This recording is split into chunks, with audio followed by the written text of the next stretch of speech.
दरम्यान अमित शहांनी महायुतीच्या नेत्यांना केलेल्या सूचनांसारखाच सल्ला छगन भुजबळांनी सुद्धा दिलाय।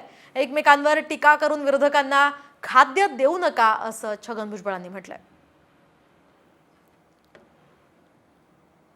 असं आहे की महायुतीतील पक्षांना तिन्ही घटकांना जर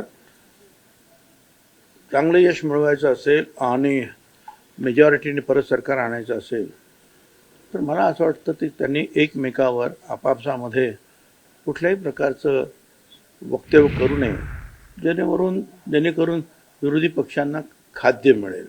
महायुतीतील धुसफूस आता चव्हाट्यावर येऊ नये, जाहीर वाद टाळावेत अशा सूचना केंद्रीय गृहमंत्री अमित शहा यांनी केल्यात। तर अमित शहांनी काल रात्री महायुतीच्या नेत्यांची बैठक घेतली। या बैठकीमध्ये त्यांनी आगामी विधानसभा निवडणुकीचाही आढावा घेतलाय।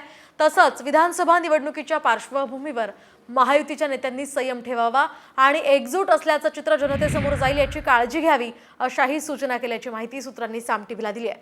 अमित शहा हे सध्या 2 दिवस मुंबईच्या दौऱ्यावर आहेत।